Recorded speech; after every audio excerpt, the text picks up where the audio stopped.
desafiamo-vos a partir de hoje a podermos acompanhar na graça de Deus, no poder de Jesus Cristo, com a orientação do Espírito Santo, o entendimento sobre as grandes verdades que o livro do Apocalipse tem. É um manual de sobrevivência em tempo de guerra. O centro, a parte central do livro do Apocalipse é a pessoa de quem? De Jesus Cristo. Quando olhamos para nós mesmos, não vemos como nos podemos salvar, mas quando olhamos para Cristo, perguntamos-nos como é que nos podemos perder. Nós temos a missão de anunciar o breve regresso de Jesus. A Igreja de Genebra, no início do século XIX, chamou um jovem pastor para poder ser auxiliar do pastor principal. E como muitas vezes acontece, os jovens têm ideias inovadoras e, sobretudo, ousadas. E aquele jovem pastor, Louis Gozan, ele foi convidado para trabalhar, sobretudo, com os jovens e com as crianças. Ele trazia no seu coração uma ideia inovadora: ensinar à igreja a maravilhosa mensagem das profecias de Daniel e de Apocalipse. Mas muitas pessoas naquele tempo, e era quase, diríamos assim, um paradigma doutrinário e teológico, as profecias de Daniel e Apocalipse eram, sem dúvida, de acordo com a mentalidade de muitos estudiosos e teólogos, área desconhecida, terreno onde não se podia pisar, porque as profecias eram demasiado complexas e até a sua compreensão estava longe do alcance de qualquer pessoa, por mais esclarecida que fosse. O pastor Louis Gozan começou, então, a reunir as crianças da igreja para lhes explicar as histórias de Daniel capítulo 1, capítulo 2, e explicar-lhes as profecias. E aquelas crianças, ao regressarem a casa, conversavam com os seus pais sobre as coisas que estavam a aprender com o jovem pastor Louis. A verdade é que, ao final de algumas semanas, a igreja de Genebra, semelhante à nossa, que tem uma galeria por cima do auditório principal, as crianças estavam embaixo com o pastor, o jovem pastor Louis Gozan, e os pais, a título de virem trazer as crianças e de esperarem por elas para a classe bíblica, ficavam atentos a entender e a escutar as apresentações que o pastor Louis Gozan estava a fazer, explicando as inescrutáveis profecias de Daniel às crianças. Desta forma, o jovem pastor Louis Gozan conseguiu mostrar àquela congregação e a muitos outros cristãos pela Suíça fora que as profecias não são um terreno onde nós não possamos aproximar-nos. Pelo contrário, as crianças podem compreender de forma descomplicada e fácil aquilo que as profecias têm para ensinar. Aqui estamos nós, meus queridos irmãos, numa nova série. Tivemos a oportunidade de ter uma série fantástica e espetacular apresentada pelo pastor Jorge Machado, onde estudamos coisas fantásticas e surpreendentes sobre o Espírito Santo. Compreender a verdade do Espírito Santo é fundamental para os cristãos do tempo do fim. Contudo, o livro de Apocalipse é também um livro fundamental para aqueles que estão a preparar-se para encontrar Jesus. E a grande proposta que trazemos à igreja nesta manhã ou nesta noite, a partir desta semana, e a todos aqueles que nos estão a acompanhar a partir de casa, aqueles amigos e amigas que estão a assistir a este programa, é justamente isto, de podermos estudar o livro de Apocalipse de uma forma descomplicada, de uma forma simples e fácil. Na realidade, meus queridos irmãos e prezados amigos, em determinado momento Deus me ajudou a perceber uma coisa tão simples como esta. Se para a salvação do ser humano é fundamental nós compreendermos aquilo que Deus nos revela através da sua palavra, e se o livro do Apocalipse está na revelação escrita da Bíblia, então deve estar ao alcance de qualquer pessoa a compreensão, inclusive, do livro do Apocalipse. De maneira que se eu, que sou uma pessoa de inteligência medíocre, talvez, sou capaz de entender as grandes verdades ali apresentadas, isto quer dizer que todos nós, cristãos, todos nós, filhos de Deus, com mais ou menos cultura, com mais ou menos conhecimento, podemos efetivamente apropriar-nos das grandes e poderosas mensagens que este livro tem para nós. Por isso, queridos amigos, desafiamo-vos a partir de hoje a podermos acompanhar na graça de Deus, no poder de Jesus Cristo, com a orientação do Espírito Santo, o entendimento sobre as grandes verdades que o livro do Apocalipse tem para nos ensinar. E para isso, gostaria de convidar-vos a abrirmos a palavra do Senhor, justamente no primeiro capítulo do livro de Apocalipse. Apocalipse capítulo 1, e vamos começar exatamente pelo verso 1. Antes de avançarmos, eu queria partilhar convosco 3 ideias que de alguma forma são a base metodológica ou o método simples para o estudo do livro do Apocalipse. Dentro de instantes isto vai ser projetado aqui no ecrã, para que nós possamos visualizar. De vez em quando, nós vamos voltar a estas ideias. Vão ver que elas são tão simples, tão fundamentais, que qualquer pessoa pode entender e qualquer pessoa pode perceber. Se eu entendi, qualquer um de nós que aqui está vai poder entender. E assim, então, gostaria de apresentar-vos justamente esta ideia. O método simples para o estudo do livro do Apocalipse. Então, o primeiro aspecto deste método consiste na ideia de que a Bíblia, de alguma forma, está resumida no livro do Apocalipse. E se a Bíblia está, de alguma forma, resumida no livro do Apocalipse, isto leva-nos à segunda ideia, é que a Bíblia, por regra, ela é autoexplicativa. E se a Bíblia é autoexplicativa, então isto leva-nos a perceber que o livro do Apocalipse pode ser compreendido também ele à luz da Bíblia como um todo. Não sei se sabiam, mas o livro do Apocalipse, nos seus 22 capítulos, tem 404 versículos, dos quais 257, cerca de 64% do material do livro do Apocalipse, está relacionado com citações e histórias da Bíblia toda, sobretudo do livro sobretudo do Antigo Testamento. Por isso, quando alguns irmãos nossos dizem que o Antigo Testamento não é a parte mais importante para ser estudada, porque o essencial para os cristãos está no Novo Testamento, isto coloca-nos um problema, porque quando vamos estudar o livro do Apocalipse, nós precisamos de entender, pelo menos 64% do livro do Apocalipse está relacionado em boa parte com o Antigo Testamento. Histórias, citações, frases famosas, ideias que são ideias fortes que aparecem no livro do Apocalipse, elas estão relacionadas justamente com toda a Bíblia. E por isso, a melhor maneira de compreendermos o livro do Apocalipse é justamente conhecermos a Bíblia no seu todo. Depois, existe uma terceira ideia que é o conceito de que, sobretudo no livro do Apocalipse, existem ligações com o resto da Bíblia para nós podermos entender e decifrar os símbolos e, sobretudo, as expressões peculiares do livro do Apocalipse. Então, vamos resumir aqui rapidamente. Primeiro, a Bíblia está resumida no livro do Apocalipse. Nós vamos entender depois o porquê mais claramente sobre esta primeira ideia. Mas a Bíblia está resumida em que livro?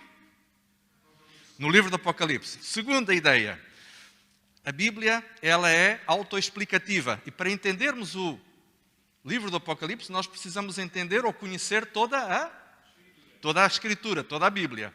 Terceira ideia, se o livro do Apocalipse está relacionado com toda a Bíblia na sua totalidade, portanto, existem ligações que, estudadas no seu contexto original, nos livros do Antigo Testamento e nos livros do Novo Testamento, que vão explicar aquilo que está a ser mencionado e apresentado no livro do Apocalipse. Sejam os seus símbolos, sejam justamente as suas afirmações. Ok? Estas 3 regras são simples, estes 3 métodos são fáceis. E nós vamos começar já a percebê-los lendo logo o primeiro versículo do capítulo 1 de Apocalipse. Por isso, vamos lá. Qual é a primeira expressão que aparece ali? Revelação. Revelação, em Apocalipse, aliás, desculpem, em grego, diz-se Apocalipse.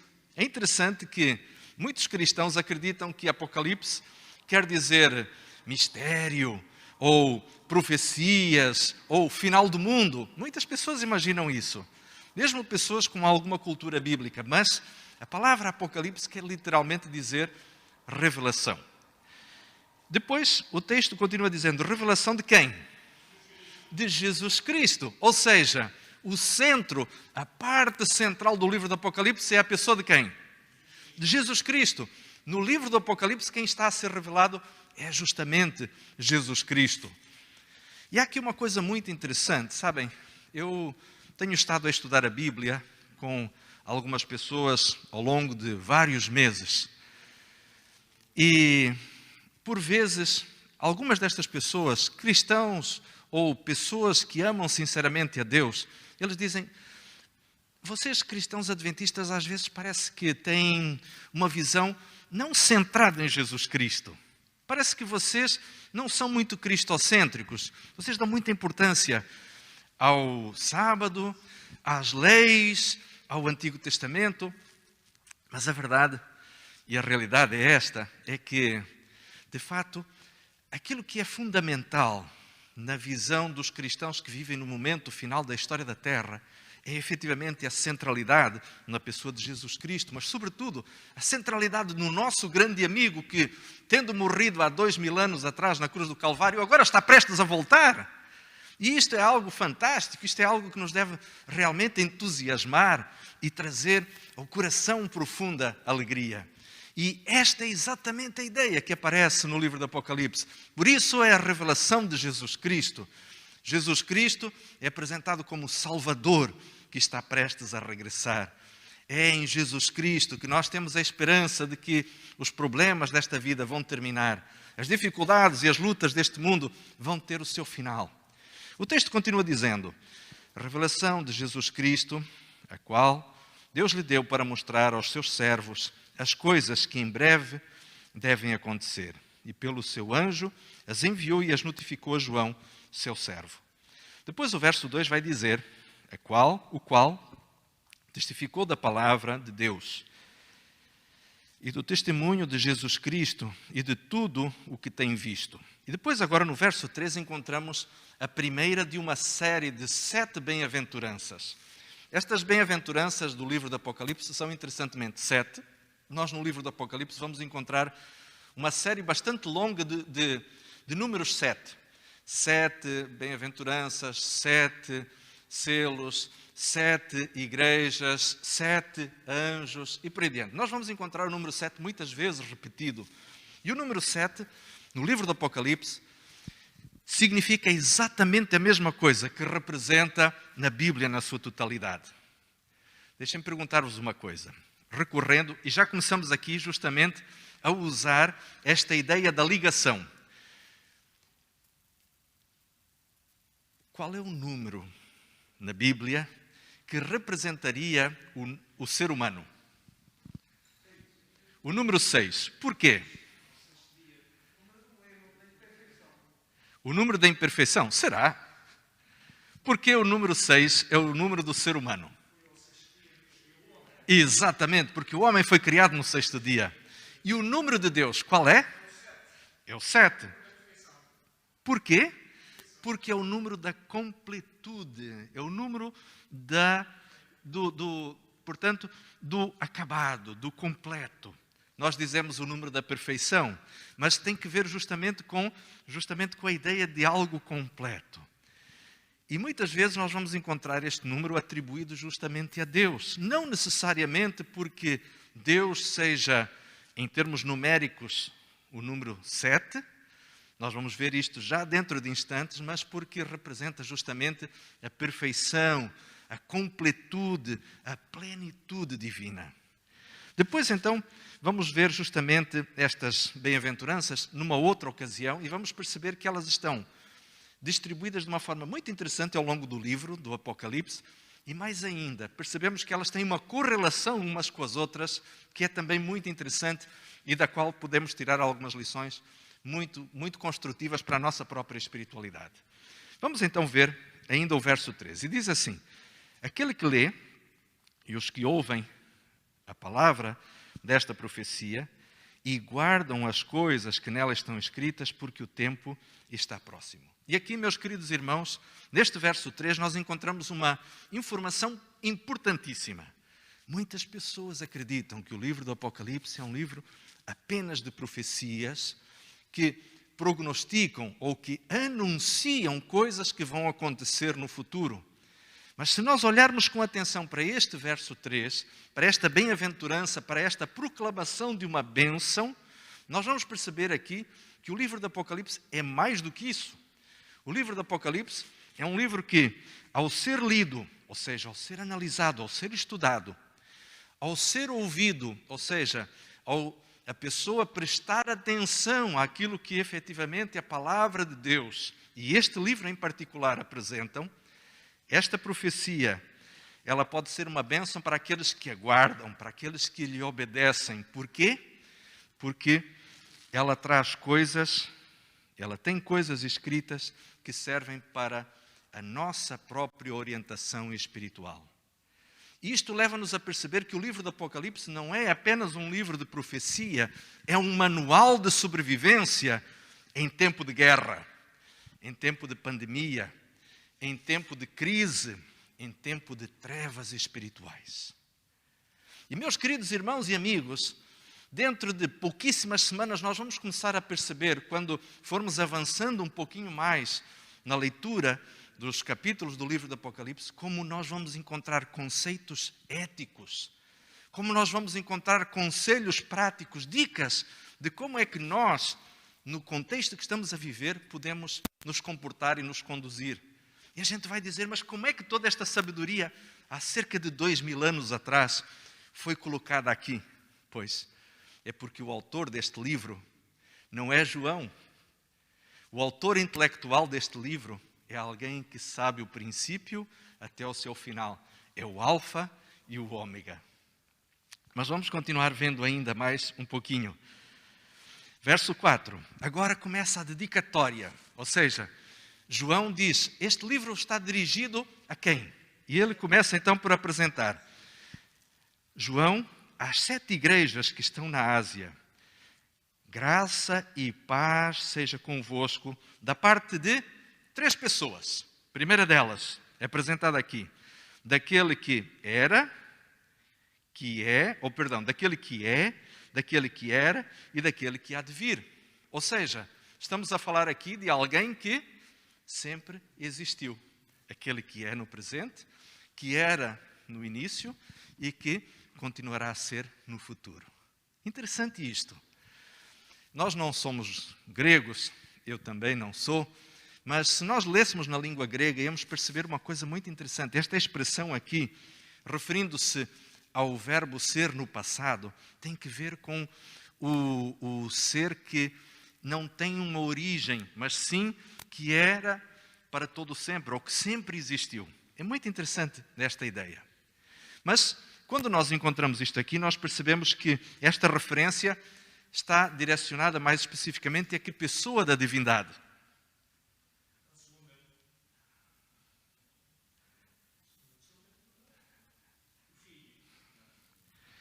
Diz aqui, aquele que é, que era e que há de vir. Portanto, aqui a referência é ao Pai, porque Jesus vai ser referido mais adiante. Querem ver? No verso 5. No verso 4 ainda continua dizendo, graça e paz para convosco também da parte dos 7 Espíritos. Não estamos a falar aqui necessariamente de uma corporação de Espíritos, mas sim de alguém que na sua plenitude é representado por a expressão 7 Espíritos. Nós vamos estudar isto mais adiante e vamos compreendê-lo um pouquinho melhor.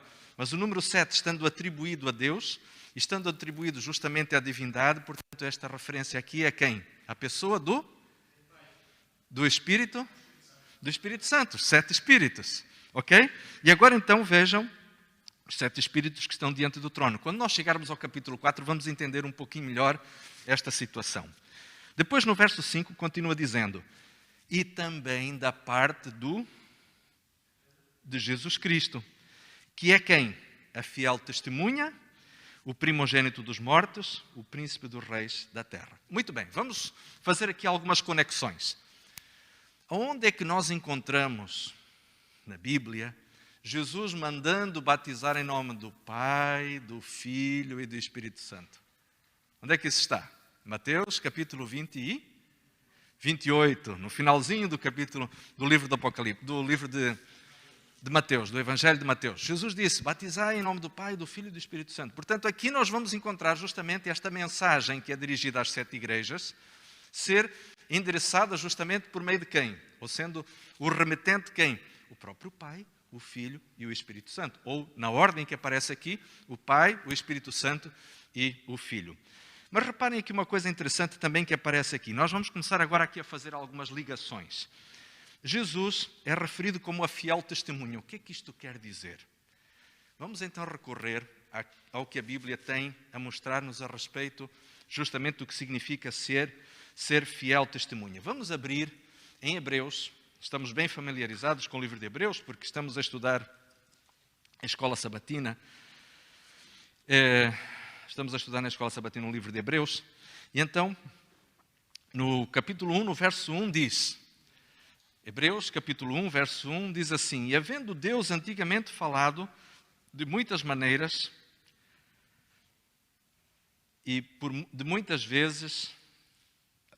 havendo Deus antigamente falado muitas vezes e de muitas maneiras aos pais pelos profetas, nos falou nestes últimos dias por meio do Filho. Ou seja, o que Paulo está aqui a dizer é o seguinte: os profetas falaram, apresentaram a mensagem de Deus, revelaram o caráter de Deus, contudo, a revelação mais plena da própria divindade foi através de Jesus Cristo. Lembram-se em João, no capítulo 14, quando no verso 9, Filipe faz um pedido a Jesus. Ele diz: Jesus, mostra-nos o Pai. E Jesus responde o quê? Quem vê a mim, vê o Pai. Ou seja, na realidade, se em vez do Pai tivesse vindo, aliás, em vez de Jesus tivesse vindo o Pai, como é que seria a encarnação da divindade em forma humana do Pai? Seria semelhante à de Jesus. Se em vez de ter vindo Jesus, tivesse vindo o Espírito Santo, como é que seria? Precisamente a mesma coisa. Agora reparem numa coisa interessante. Uma das razões pelas quais Jesus se tornou homem, vindo justamente viver entre o ser humano, era justamente para que ele pudesse testemunhar do verdadeiro caráter de Deus, que tinha sido mudado, tinha sido de alguma forma obliterado pela compreensão religiosa que as pessoas tinham. Vocês entendem, ou os irmãos recordam-se, porque é que tantas vezes, vamos voltar novamente a Apocalipse capítulo 1, recordam-se porque é que tantas vezes Jesus curou pessoas, e sobretudo leprosos. Não sei se sabem este detalhe, mas os hebreus, aliás, os judeus, acreditavam que a lepra era o pior castigo que Deus podia dar a um pecador. Sobretudo os fariseus tinham um conceito espiritual que poderíamos chamar hoje da teologia da restituição ou da retribuição. Se uma pessoa foi má, se uma pessoa foi pecadora, ela era amaldiçoada por Deus com castigos proporcionais à intensidade ou à grandeza do seu pecado. Por isso, um dia os discípulos chegaram para Jesus e perguntaram: Jesus, este homem é cego, ele é cego desde o nascimento, então quem é que pecou? Foi ele ou foram seus pais? Porque eles entenderam, se aquela criança já tinha nascido cega, certamente ele não tinha tido tempo de pecar para receber da parte de Deus um castigo tão sério. Então, provavelmente, Deus estava a castigar os pais com um filho cego. Mas nos tempos de Jesus havia pessoas que diziam: o pior castigo que Deus podia dar ao ser humano nem era a morte, era a lepra. E vocês entendem porque é que Jesus várias vezes curou leprosos, e numa das situações Jesus inclusive chegou a abraçar o próprio leproso. Lembram-se dessa história? Jesus veio ao mundo justamente para desmistificar e para desconstruir algumas das crenças mais estranhas e bizarras que existiam a respeito de Deus. É por essa razão que O Evangelho de João tantas vezes diz que Deus amou o mundo, conforme nós conhecemos em João 3,16, amou o mundo de tal maneira que fez o quê? Deu o seu Filho unigênito para que todo aquele que nele crê pereça, mas não tenha a vida eterna, e tenha a vida eterna.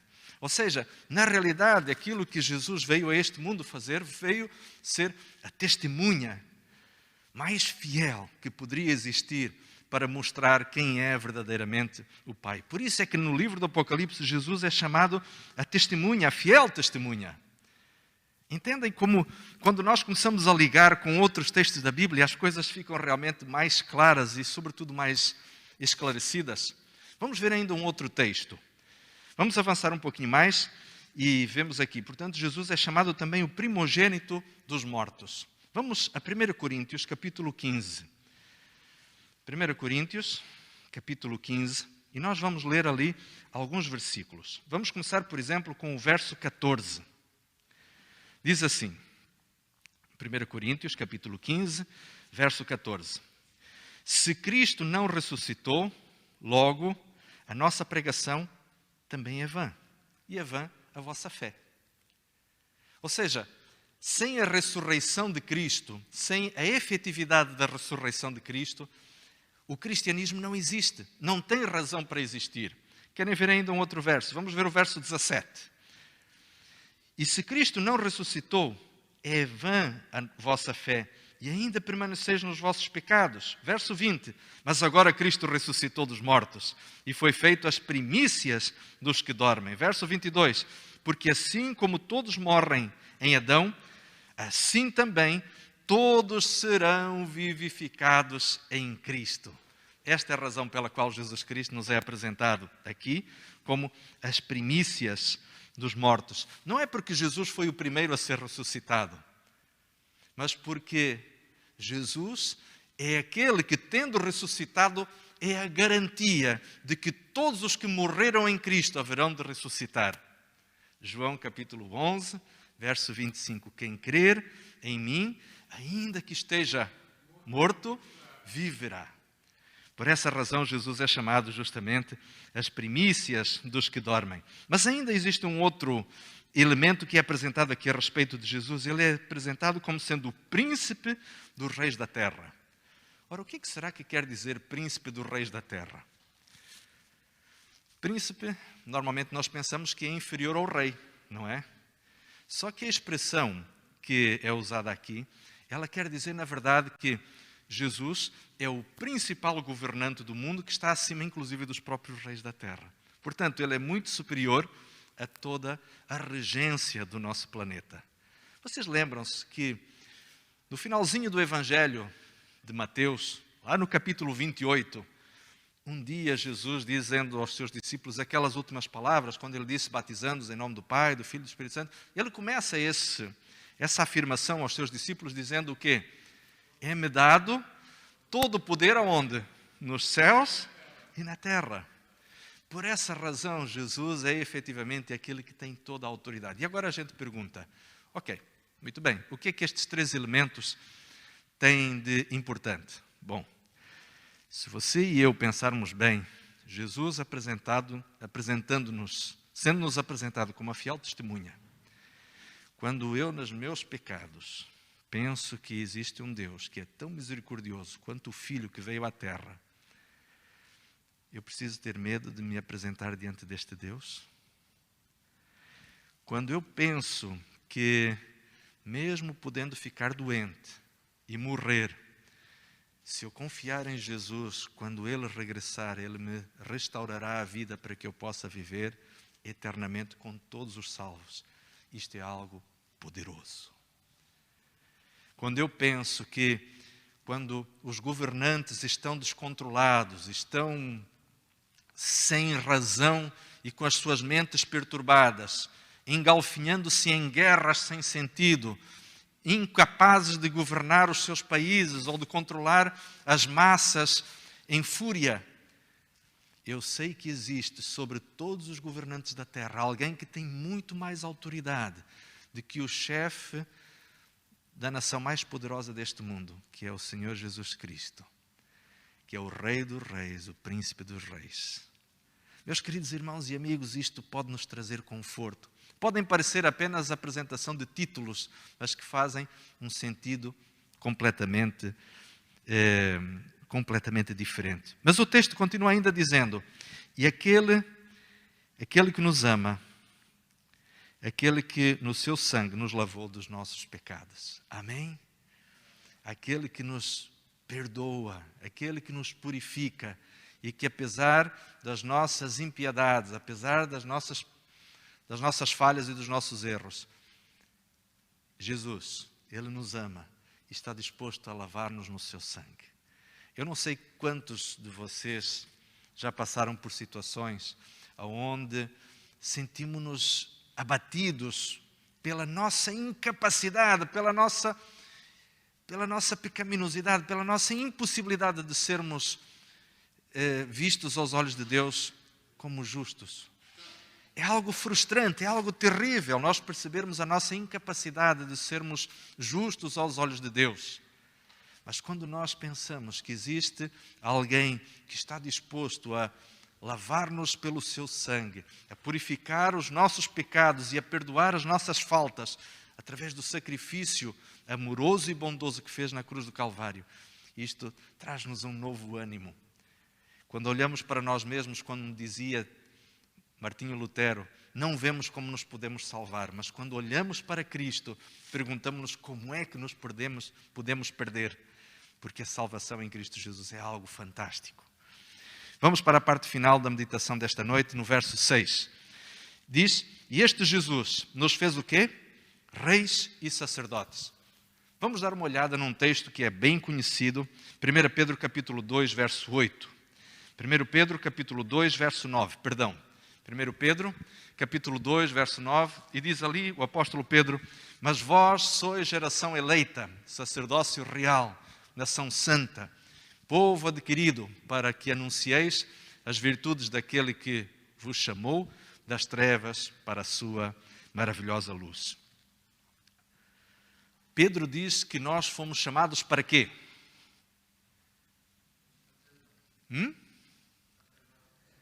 Fomos chamados para ser sacerdotes, o sacerdócio real, mas fomos chamados para quê? Para anunciar as virtudes de Cristo. E agora, queridos e amigos, vamos voltar novamente ao livro de Apocalipse, vamos voltar ao verso 6 em particular. Reparem, Jesus nos fez reis e sacerdotes para Deus, para a glória e poder para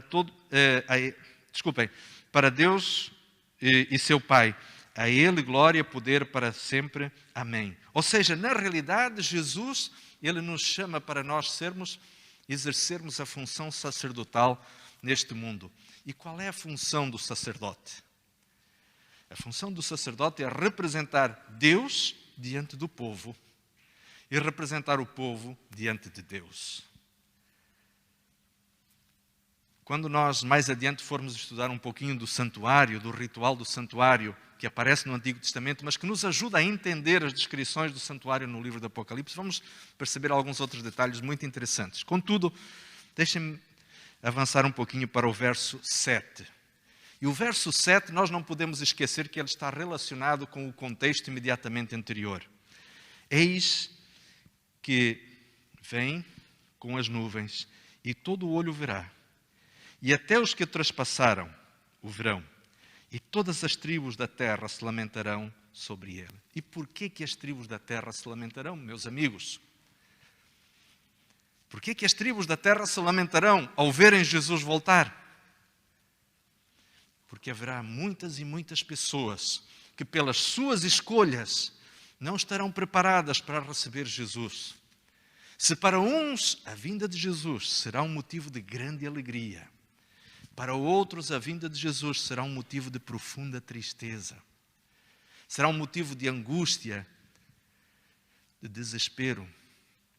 E então agora a pergunta é: por que que Jesus nos constituiu como reis e sacerdotes? Porque nós temos uma missão, queridos amigos. Nós temos a missão de anunciar o breve regresso de Jesus. A revelação que Jesus queria apresentar no livro do Apocalipse é exatamente esta. O tempo é escasso. O regresso de Jesus é iminente. O maior evento da história da humanidade está para acontecer. E o anúncio desta grande e poderosa mensagem ao mundo está nas nossas mãos. Por isso, fomos feitos reis e sacerdotes diante deste mundo.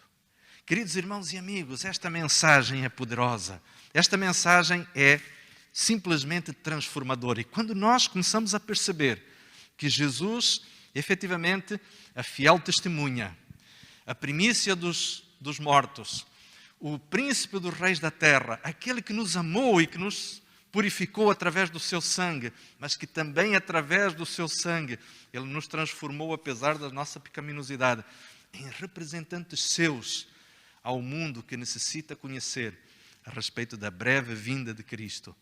Isto enche-nos não só de entusiasmo, enche-nos de motivação, mas sobretudo ajuda-nos a perceber que estamos aqui por um propósito muito maior do que nós mesmos.